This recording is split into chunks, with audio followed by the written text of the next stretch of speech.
நேத்து என்ன லஞ்ச் சாப்பிட்டீங்க? ஞாபகம் இல்லையா? சரி, நீங்க கடைசியா படிச்ச லெசன் என்ன? அதுவும் ஞாபகம் இல்லையா? ஆனா, ரேண்டம் நாள்ல நடந்த ஃபன்னி மொமெண்ட்ஸ், இந்த பேட் மெமரீஸ், குட் மெமரீஸ், உங்க ஃபர்ஸ்ட் டேஸ் அதெல்லாம் மட்டும் எப்படி உங்களுக்கு ஞாபகம் இருக்கு? கிறிஸ்டல் கிளியரா ஞாபகம் இருக்கும் அந்த மெமரீஸ்லாம். ஏன் நம்ம பிரெயின் இப்படி இருக்கு? படிக்க வேண்டியதெல்லாம் படிச்சும் நம்ம மறக்கறோம். ஆனா, தேவையில்லாத விஷயங்கள்லாம் நாம என்ன நெனச்சாலும் அத மறக்காம அப்படியே ஞாபகம் வச்சிருக்கோம். இந்த வீடியோல நம்ம பிரெயினோட சீக்ரெட் சாஃப்ட்வேரை எப்படி ஹேக் பண்ணி ஃபாஸ்ட்டாக படித்து நம்ம ஸ்கில்ஸை டவுன்லோட் பண்ணி அந்த பேட் மெமரிஸ் எல்லாம் எப்படி டீல் பண்ணுறதுன்னு பார்க்கலாம். Let's begin my story.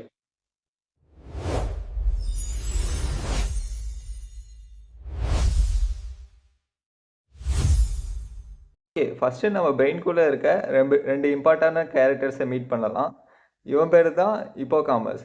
இவன் வந்து நம்ம பிரெயின்குள்ளே இருக்க ஒரு அப்பாவியான லைப்ரேரியன். இவன் என்ன பண்ணுவான்னா அந்த ஃபேக்ட்ஸு, நம்பர்ஸ், டேட்டாஸ் எல்லாத்தையும் ஸ்டோர் பண்ணி வைப்பான். ஆனால் இவன் கொஞ்சம் ஸ்லோ. இவன் பேர் அமிக்டலா, எமோஷ்னல் ட்ராமா குயின்.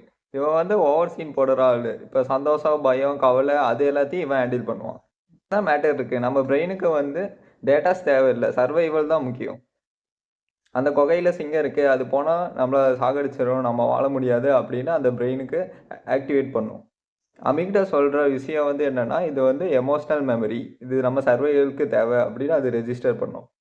இப்போ எந்த விஷயத்தையெல்லாம் ஸ்ட்ராங்கான எமோஷன் இருக்கோ, அதாவது இப்போ பயங்கரமான சந்தோஷம், பயங்கரமான கவலை, அந்த மாதிரி எந்த எமோஷன்ஸ்லாம் எக்ஸ்ட்ரீமுக்கு போதோ அப்போல்லாம் இந்த அமிக்டலா வந்து அந்த சுச்சுவேஷன்கிட்ட அந்த மெமரிக்கு அவன் வந்து சூப்பர் க்ளூ கொடுப்பான். இதெல்லாம் ஒரு எமோஷன்ஸ் சர்வைவலுக்கு இம்பார்ட்டன்ட் அப்படின்னு அவன் கொடுப்பான். இப்போ கேம்பஸ் வந்து இது வந்து இம்பார்ட்டன்ட் மெமரி போல் சேவ் பண்ணி வச்சுக்கணும் அப்படின்னு வந்து ஸ்ட்ராங்காக சேவ் பண்ணுவான். அதனால தான் அந்த மெமரிஸ்லாம் உங்களுக்கு என்ன பண்ணாலும் அழியாமல் அப்படியே மெமரியிலே இருக்குது. ஏன்னா அந்த சர்வைவலுக்கு தேவைப்படுறதுனால.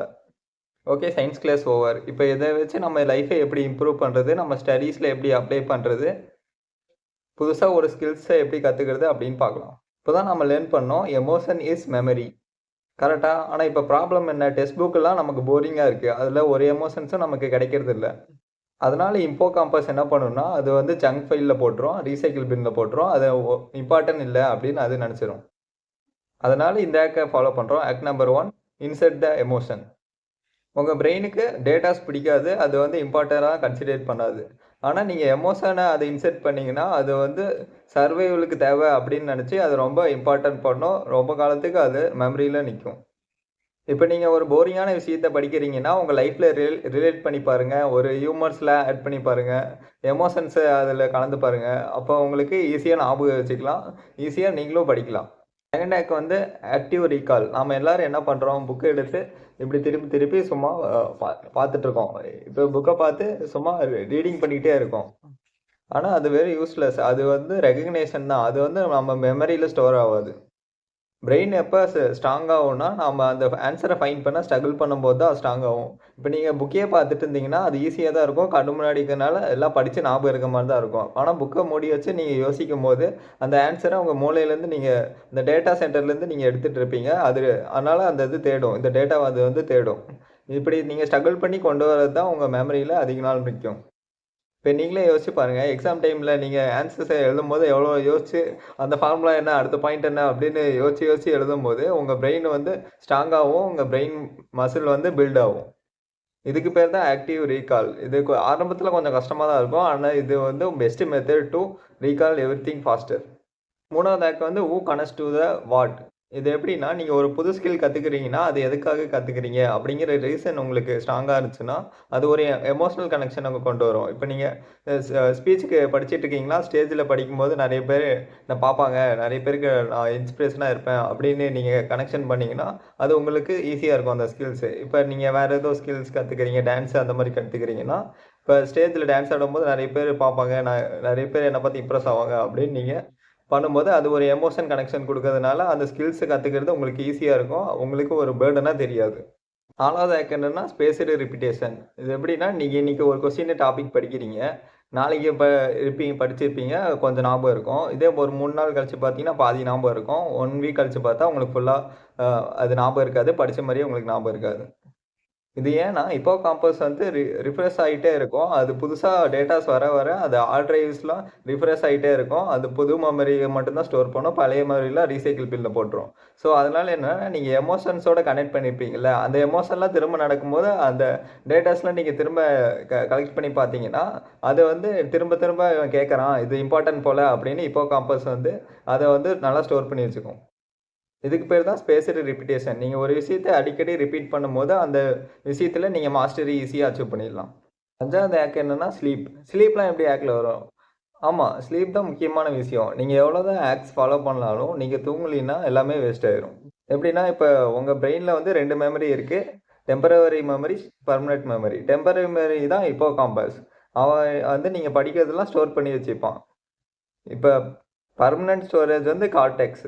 இவன் எப்போ ஆக்டிவேட் ஆவான்னா, நீங்க தூங்கும்போது தான் உங்க டெம்பரவரி இருக்கிற மெமரியில இருக்கிற டேட்டாஸ்லாம் வந்து உங்க கார்டெக்ஸ்க்கு ட்ரான்ஸ்ஃபர் ஆகும். அதாவது உங்க லாங் டெர்ம் மெமரியில சேவ் ஆகும்.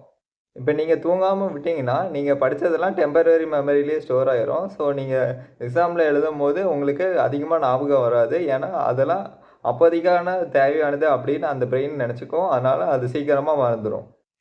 ஸோ, அடுத்த டைம் போம்போது நீங்க என்னதான் நெறைய ஆப் யூஸ் பண்ணாலும், தூங்காம போனீங்கன்னா, நீங்க படிச்சதெல்லாம் வேஸ்ட் ஆகுறதுனால, நீங்க தூங்கிட்டு போனீங்கன்னா, ஈஸியா இருக்கும். So, use this apps for study smart and get high scores.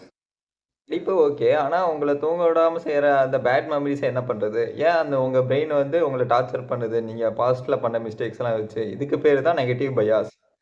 நம்ம பிரெயினுக்கு நாம ஹேப்பியா இருக்கணுங்கிறது முக்கியம் இல்ல. நாம சேஃபா இருக்கணும், சர்வைவ் பண்ணா போதும். அதுதான் முக்கியம். அதனால தான் அந்த பெயிண்ட்ஸ்லாம் உங்களுக்கு ஞாபகப்படுத்தி, இந்த மிஸ்டேக்ஸ திரும்ப பண்ணாத அப்படின்னு உங்கள ரிமைண்ட் பண்ணிக்கிட்டே இருக்கு. இங்க தான் ஒரு மேஜிக் இருக்கு நியூரோ சயன்ஸ்ல. அதுதான் மெமரி ரீகான்சாலிடேஷன்.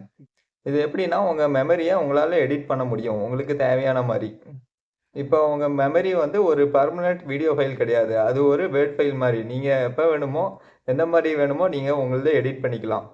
ஸோ நெக்ஸ்ட் டைம் அந்த பேட் மெமரீஸ்லாம் வரும்போது நீங்க சேடா ஃபீல் பண்ணாம, அந்த மெமரீஸ்ல அந்த சிச்சுவேஷன்ஸ் நீங்க எப்படி முடியணும்னு ஆசைப்பட்டீங்களோ, அந்த மாரி நெனச்சுக்கங்க. இல்லைன்னா நீங்க உங்களுக்கு புடிச்ச மாரி அந்த சீன நீங்க எடிட் பண்ணிக்கலாம். இந்த மாரி பண்ணிட்டே இருக்கும்போது, ஹிப்போகாம்பஸ் வந்து கன்ஃப்யூஸ் ஆயிரும். அதுல இருக்க எமோஷனல் டேக்க வந்து அது சரியா ஐடென்டிஃபை பண்ண முடியாதனால, அந்த மெமரிய வந்து அது ஜங்க் ஃபைல்ல போட்டுரும். ஸோ, இதனால வந்து நீங்க அந்த மெமரிய ரீரைட் பண்ணிருவீங்க. அந்த பேட் மெமரீஸ குட் மெமரீஸா மாத்திருவீங்க. அதனால திரும்ப போய் உங்க ஸ்டார்ட்டிங்கே மாத்த முடியாது. ஆனா, நீங்க இப்ப நெனச்சீங்கன்னா, இப்ப ஸ்டார்ட் பண்ணி உங்க எண்டிங்க நீங்க நெனச்ச மாரி மாத்தலாம். இப்ப ஃபர்ஸ்ட் ஹாஃப்ல படம் எப்படி இருந்தாலும் அ இல்லைனாலும், அந்த கிளைமாக்ஸ் நல்லா இருந்துச்சுன்னா படம் போய் பாக்குறது இல்லையா? அந்த மாரி தான். நீங்க உங்க பிகினிங்ல எந்த மாரி நீங்க பேட் மெமரீஸ் இருந்தாலும், இப்ப நீங்க நெனச்சு அத மாத்த ஆரம்பிச்சீங்கன்னா, உங்க கிளைமாக்ஸ சூப்பரா நீங்க எழுதிடலாம். ஓகே, இந்த வீடியோ யூஸ்ஃபுல்லா இருந்துச்சுன்னா லைக் பண்ணுங்க, கமெண்ட் பண்ணுங்க, சப்ஸ்கிரைப் பண்ணுங்க. பாய்.